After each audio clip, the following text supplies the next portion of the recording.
Good evening, ladies and gentlemen. You are here with Austin from Ohio, and today is Wednesday, April 13th, 2022.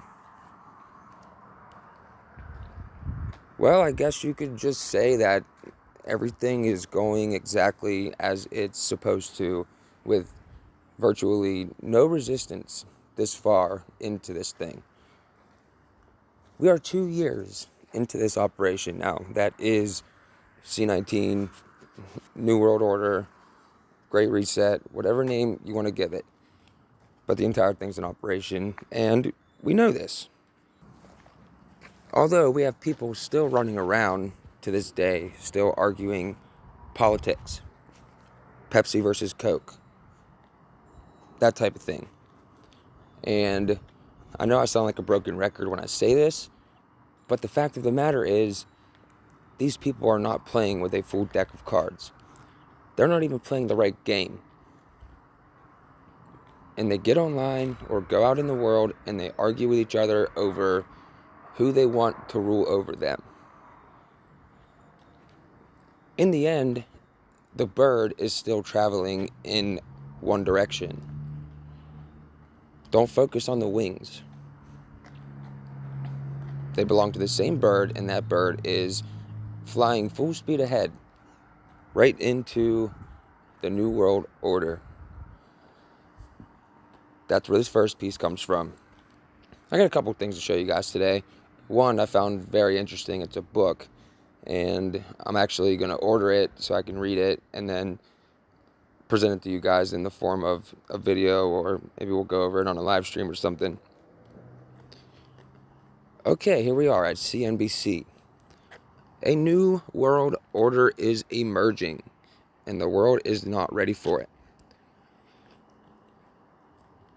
We've known that they've been pretty open about things lately, as of, well, more so within the last couple months, because they can. They literally announced the one world digital currency system that all nations, which will no longer exist, would be bound by. And it will be operated through the use of artificial intelligence. And we have the patent for that, which is WO 2020-06-0606, patented by Microsoft in March of 2020. And it is for a cryptocurrency system using body activity data.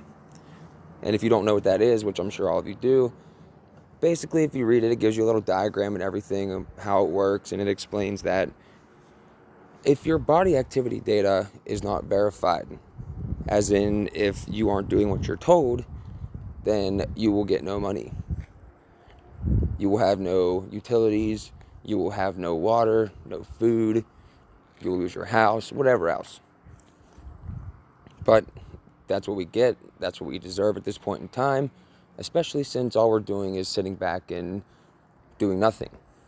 The majority of people, I mean, not people in this community or our little community as a whole, because we're trying pretty hard. I'm sure a lot of you are out there talking to your neighbors, people you see at the store, people you work with, and telling them like, hey, listen, we were talking about this stuff years ago, and it has come to fruition in the past 2 years. Okay, are we ready for the New World Order?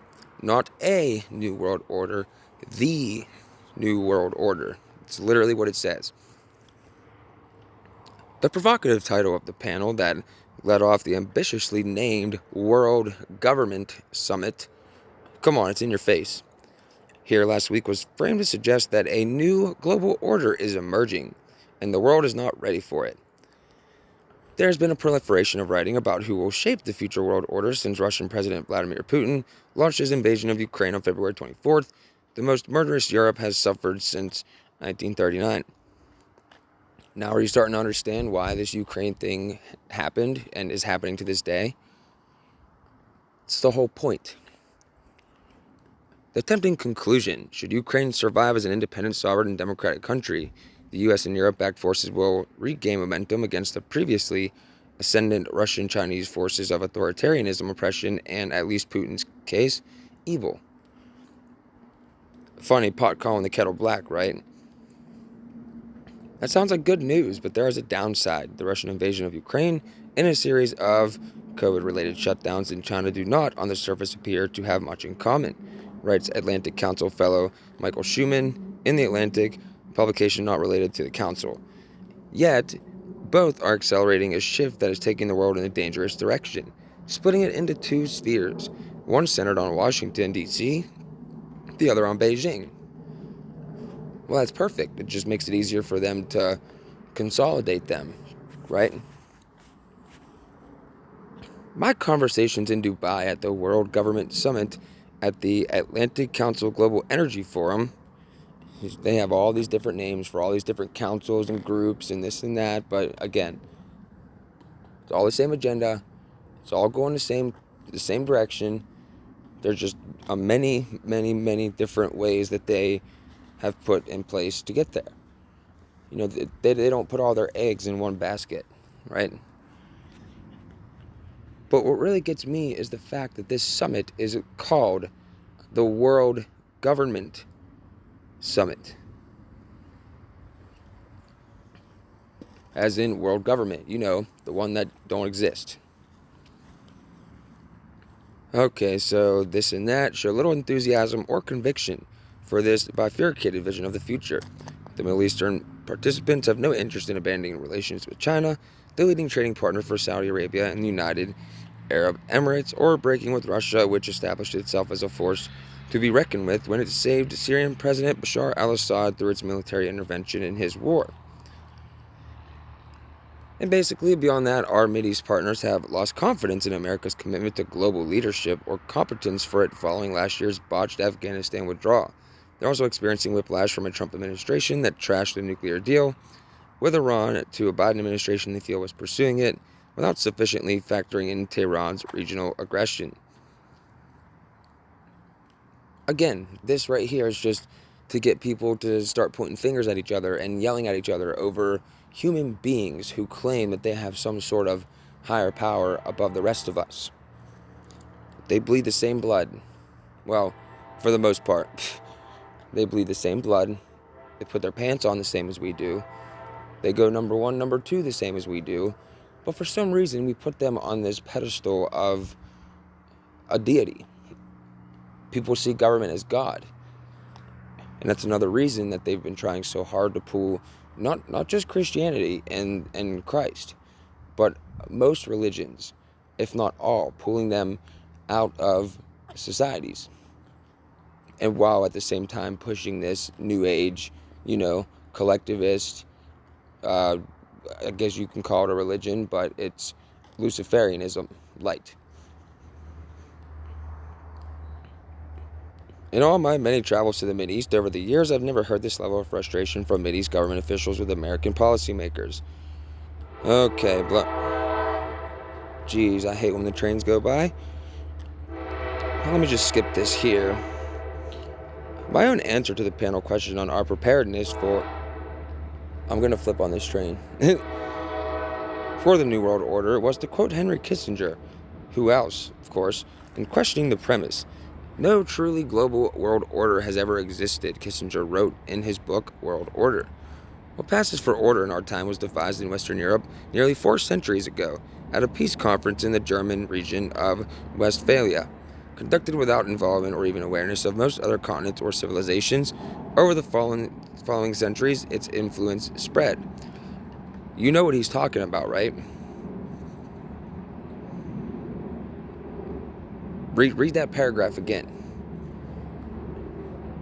He's talking about the Illuminati, how it was planned all nearly 4 centuries ago at some peace conference without the involvement or awareness of most other continents or civilizations, and its influence spread.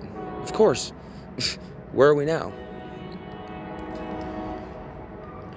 With that as context, the question is not what the New World Order would be, but rather if the U.S. and its allies can, through Ukraine, reverse the erosion of the past century's gains as the first step toward establishing the first truly global world order, i.e.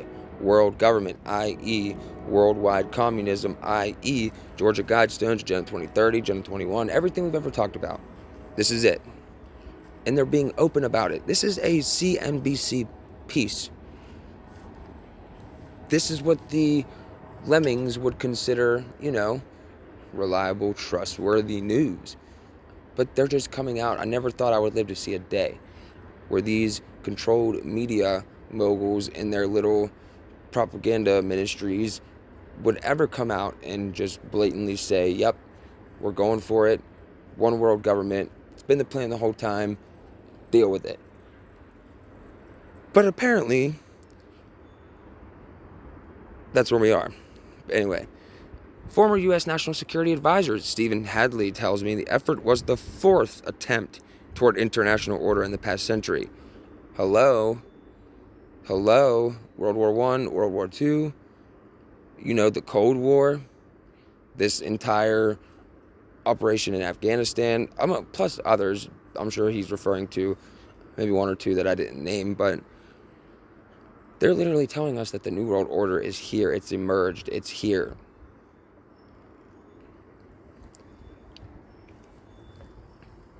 And they're attempting this and openly declaring that they've attempted this 4 times in the past century. Oh, look, the first effort after World War I, the Treaty of Versailles, and the League of Nations tragically failed. Instead, the world got European fascism, U.S. isolationism, global economic crisis, and millions dead from the Holocaust in World War II. Go back to Albert Pike's 3 World Wars, this was all planned to begin with. Even the outcomes, even what happens before, during, and after. So, I would argue that this isn't the 4th attempt, but it's still the same first attempt, but it's a long sought out thing. It's a long sought out, what's the word I'm looking for? Goal, practice, something. Anyway, following World War II, the U.S. and its partners were dramatically more successful, building what came to be called the liberal international order through the Marshall Plan and new multilateral institutions like the United Nations, World Bank, IMF, NATO, European Union, and others. Oh, look, again, the third effort came following the Cold War, and where's the 4th one? Well, we're in the 4th one right now. So, they've literally been doing this forever. I will link this in the description. I wanted to get to some other things here because I got to start settling down for work tomorrow. But I will definitely link this in the system so you guys can read it. Show your family, whoever it is. Show your friends. They're not hiding it anymore. People cannot sit there and bury their head in the sand and make fun of you because you believe in some worldwide conspiracy to destroy all governments, all institutions, all religions, all peoples, and conquer them before an all-powerful one world government. It's not that difficult. Moving on. Okay, so, oh, come on, pop-ups. Here we are over at Sci-Tech Daily. Get a load of this. This was yesterday. Massive geomagnetic storm, coronal mass ejection from the sun, could knock out the power grid and internet. How long have we been warning people about this? That eventually they're going to use some scapegoat like the sun's CMEs or EMPs or anything like that in order to destroy this old system. We've been seeing a lot of this stuff, and that's a nice animation. Look at that. This is what would be gone. Look how dark that is. Imagine this city. New York City. Imagine all those people freaking out, coming down onto the street. 12 million or so people, or 15 million, however many people they have, just down on the street now, and look how dark it is. On September 1st and 2nd, 1859, telegraph systems around the world failed catastrophically. Operators of the telegraphs reported receiving electrical shocks, telegraph paper catching fire, and being able to operate equipment with batteries disconnected. During the evenings, the aurora borealis, more commonly known as the northern lights, could be seen as far south as Colombia. Typically, these lights are only visible at higher latitudes in northern Canada, Scandinavia, Siberia. What the world experienced that day is now known as the Carrington event, a massive geomagnetic storm. These storms occur when a large bubble of superheated gas called plasma is ejected from the surface of the sun, hits the earth, blah, blah, blah, blah, blah, blah, blah, blah, blah. Don't need to deal with the science aspect of it here. Let's get down. I'm going to skim through this one. Okay, look at this. Knocking out power. Today, a geomagnetic storm of the same intensity as the Carrington event would affect far more than the telegraph wires and could be catastrophic. With the ever-growing dependency on electricity and emerging technology, any disruption could lead to trillions of dollars in monetary loss, risk to life dependent on the systems. The storm would affect the majority of the electrical systems that people use every day. That's the point. That's literally the point. It's the first thing on the Georgia Guidestones. Okay, so basically, I don't want to have to go through all this stuff here, and they're trying to explain to people how it would work and how the sun would affect this and that, but really what you should take away from this, and I'm going to show you why they brought this up and are now saying this in the next one, but I'll go ahead and skip it. This article is pretty long, but basically, they're doing exactly what we thought that they would be doing. They are putting these different scapegoats out here, so when something does happen like this, people will automatically go to that. It's the power of suggestion. Very powerful tool that they utilize every single day. But again, we have to be aware of this. We have to understand it, and don't be surprised one day if the lights just go out, and it won't be because of some coronal mass ejection. Anyway, moving on. I will also link this one. All right, here we are over at The Guardian. Get a load of this. National grid to be partly nationalized to help reach net zero targets. What are the net zero targets? Refer to Agenda 21, Agenda 2030. That's where you hear the term net zero and this and that. But the important thing to take away from this is that they are nationalizing the power grid. Come on. Most people cannot be this naive. I'm not talking to my regular listeners, as always. I'm not talking about any of you guys. You guys know what's going on as well as I do, if not more. And this is for the people that just stumbled across this video. Pull your head out of your ass, please. The job of keeping the UK's electricity and gas flowing will be returned to public control by 2024 under government plans for the effective nationalization of a division of National Grid. A new public body, the future system operator, will have responsibility for planning and managing energy distribution, with a focus on challenges posed by decarbonization. Now, the reason I brought this up is because whatever happens in Europe and England seems to not be, well, I was going to word that a different way, but it seems to be followed closely and shortly after by the United States. The government said the plan, announced on the eve of the publication of its long-awaited energy strategy, would drive progress toward net zero while maintaining energy security and minimizing costs for customers. They always say that. Fluff words mean nothing. And they're going to get on the news and say, oh, this was a huge success in England, and we need to do this in the States so we can be safe from people or entities or terrorists knocking out our power grid. The Department for Business, Energy, and Industrial Strategy said the National Grid, a stock market listed company since 1995, will be appropriately compensated in a transaction that will see the government take control of its electricity system, operator ESO, part of the business that keeps the lights on. Some elements of managing the gas system will also transfer across. Now, let's go back up here real quick. You see where it says that it will be returned to public control by 2024? That is a lie.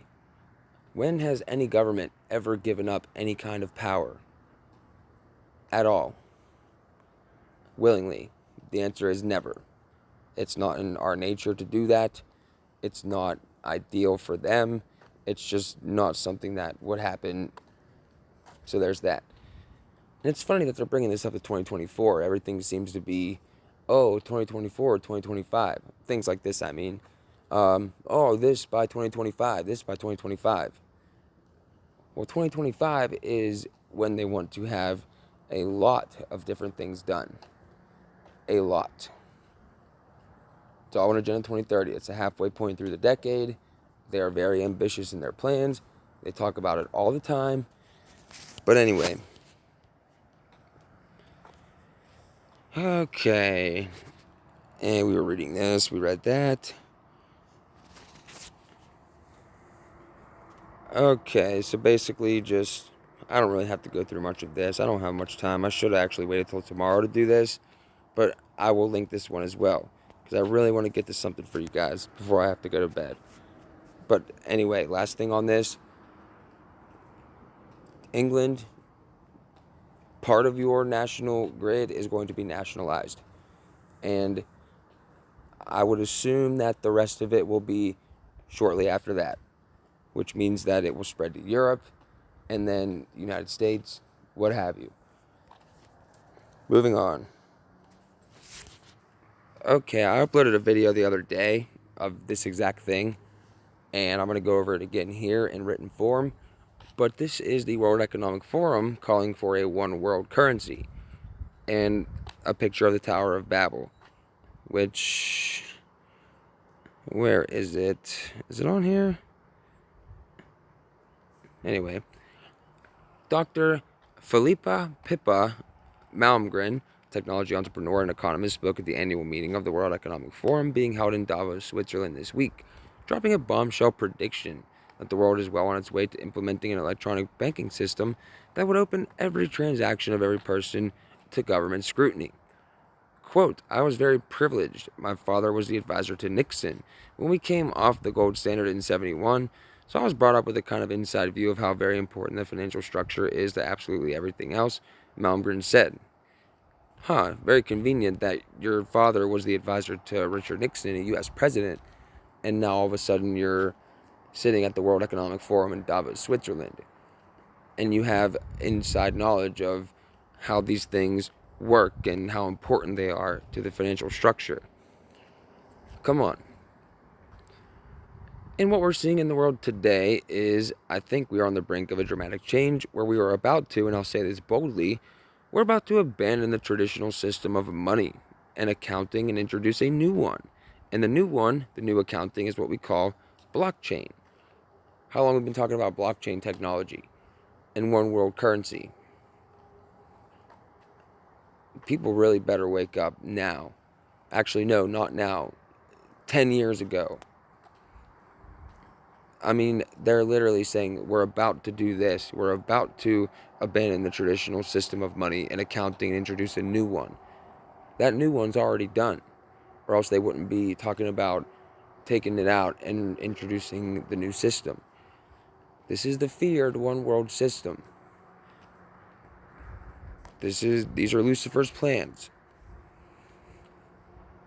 It means digital, she continued. It means having an almost perfect record of every single transaction that happens in the economy, which will give us far greater clarity over what's going on. Like current cryptocurrencies, the system Malmgren describes will give the central banks complete control over people's money.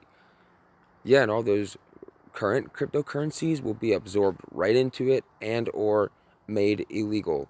And you will have to abide by this new system. You will have to trade in whatever credit this is. It's not real wealth. Real wealth is tangible, something you can see, something that is of value to yourself or somebody else. The banks will be able to track every transaction and even control how it's spent, blocking it from being transferred to people's organizations it deems undesirable. This may sound like a dystopian sci-fi scenario of the distant future, but this was already seen in Canada. Without a court order, Prime Minister Justin Trudeau used emergency powers to order banks to freeze accounts of individuals who donated to the Freedom Convoy. Crowdfunding sites were also forced to return millions of dollars that had been collected for the truckers. Now, if they can do it to them, they could do it to anybody. And I understand a lot of people were against the trucker convoy, whatever. A lot of people were happy that they were able to do this, but what if it's something you believe in? Right? They'll do the same exact thing. They will do the same exact thing. You must guard your enemy from oppression, or those edicts will reach unto yourself. That is how the world works. It always has to happen like that. I will link this one as well. Moving on. Okay, here we are at the most important part of this video. If you did not watch anything else in this video, watch this. It doesn't even matter if you disregard everything that I've said prior to this. This is the reason why I made this video today. I've known about this for a few days, actually. Something's going on. Anyway, so you know how we have Klaus Schwab and his co-author, Klaus Schwab, the executive chairman of the World Economic Forum, and he's also the founder. He wrote a book called COVID-19, The Great Reset. We went over it 100 times on this channel. Others have went over it, delved into it. We know that it's basically a manifesto for what they're doing now. Well, check this out. Klaus Schwab releases The Great Narrative as sequel to The Great Reset. I'm going to be reading this book, and I'm going to go through it. I'm going to digest all of it. Might read it twice, and then a third time go back through and skim and find what information I want. That seems important to what's going on at this current time in history. So this guy goes out and he writes a book called The Great Narrative, otherwise told as The Great Lie. They're openly admitting that they're lying to us and they're going to be forming our opinions. This goes back to the cognitive warfare that I brought up a couple weeks back. How the U.S. military and NATO have a cognitive warfare program, and they have allocated millions of dollars to it. And basically it's to fight the war of the human mind. Anyway, World Economic Forum founder and executive chairman Klaus Schwab and his co-author, Thierry Malleret, today released their new book, The Great Narrative. The Great Narrative encapsulates the Davos vision and explores how we can shape a constructive common narrative for the future. Again, this is New World Order talk. The book is the second installment in the Great Reset series, which has been a global bestseller with over 250,000 copies and over a dozen translations. All that means is that people are buying this book so they can read and know what's going on. The book is the second installment in the... Oh, wait, we already read that. Geneva, Switzerland, 7 January 2021. Authors Klaus Schwab and Thierry Malleret, whose book The Great Reset in 2020 became a global bestseller on Friday, released their next book, The Great Narrative. The book derives from a collaborative effort with some of the world's leading thinkers and describes how we can create a more resilient, inclusive, and sustainable future. Agenda 21 terms. Right? Now, I just found out about this book. I wasn't sure how I felt about it at first, because I was like, is this even real? Is this an actual thing? Why didn't I know about it all this time? I haven't heard anybody else talk about it, so I'm going to talk about it, and I'm going to read it. Okay, so it says, going into 2022, we all look forward to a better future. Yeah, they do, and we do too, but not the future that they have in store for us. Yet the challenges we are facing coming out of the pandemic are multifold and interconnected. The Great Narrative shows the way forward could be and what the role of cooperation, innovation, morality, public policies, and business can be, said Klaus Schwab, founder and executive chairman of the World Economic Forum. The Great Narrative book relies to a substantial extent, but not exclusively, on interviews conducted with 50 of the world's foremost global thinkers and opinion makers who come from a broad spectrum of academic disciplines and from diverse geographies and backgrounds. The thinkers include, get your pens and papers out, ladies and gentlemen, because you're going to want to take these people's names down. So, we can read about them, go over it, and put them on blast publicly for everybody to see. Okay, economists such as Mariana Mazzucato, Dambisa Moyo, Branko Milanovic, Niall Ferguson, Rana Fruar, Justin Lifuyin, Ragaram Rajan, Moises Naim, Rebecca Henderson, futurist philosophers and scientists such as Amy Webb, Marina Gabri, Anita Allen Castellito, Lou G, Helen Stewart, Amy Thomason, David Sinclair, and John Rockstrom. People you've never even heard of, right? These are the unelected bureaucrats slash technocrats that get to shape policy over our lives, that we've never had any say in them being put where they're put. This book is about ideas and how they may coalesce to form a great narrative, said Thierry Malaret, CEO of Monthly Barometer and co-author of the book. It's also, most importantly, about how some of these ideas may or should make their way into policy and decision-making. They go beyond the realm of theory and are a call to action. Come on. Seriously? The Great Narrarive is published by Forum Publishing, the publishing arm of the World Economic Forum. It has 253 pages and will be distributed around the world as of Friday, January 7th. Obviously, this passed, and like I said, I'm going to be reading this book at some point. But we need to understand that these people are not slowing down. Are not slowing down whatsoever. And basically just goes on about how the book will be available, this and that. You can actually get it on Amazon, just like The Great Reset, and it looks exactly the same. And I was skimming through some of the chapters, and a lot of them are, well, I could see why it's called The Great Reset Part 2, or a sequel to the last book. So, and the title gives it away. The Great Narrarive. Come on, it's the great lie. And they admit that they're going to be putting it into policy and decision making so that, the world can be influenced. Between that and all the talks, open talk from the media about the New World Order, a new system, a new financial system, the threats of the power grid and the internet going down, you can see that we have a perfect storm. They have a perfect storm. They can get what they want in no time at all if they just put forth all of these at once. Because we're already in a state of Stockholm syndrome with these people.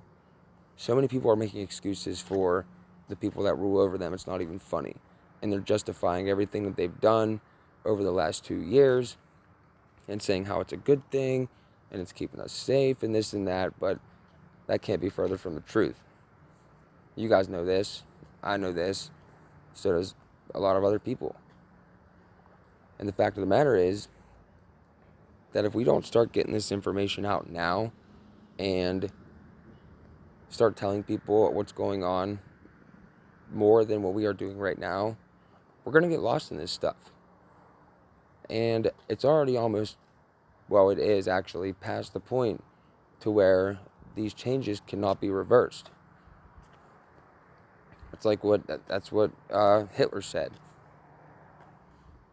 He said just 1,000 imperceptible little tiny changes to where over time, once it gets past the point that the changes cannot be reversed, that's I butchered that, and there's an exact quote somewhere, but you know what I'm saying. And we haven't noticed all this time because we were too busy watching TV or going to work, providing for our families, or having barbecues, swimming, whatever else you want to do. And that's why the entertainment industry gets paid a lot of money, because they have a very important job to them, which is to keep us looking the other way. I mean, it literally all makes sense if you just think of it like this. If you think of this in any other way, like what we talk about here, there's always a lot of unanswered questions. Like, oh, why is this? Why is that? But when you look at it through the lens that we look at it, there is no confusion. There are no unanswered questions. Every question can be answered by their own words. I mean, come on, they have it carved in stone. Crazy times we're living in. Crazy times we're living in. But whenever I get a copy of this book, I'll read through it and or come on here and go over it with you guys. And we'll go down through and we'll see exactly what is in this book. But until then, I'm going to have to cut this off right here because it's getting pretty close to my bedtime. So God bless every single one of you, and good night.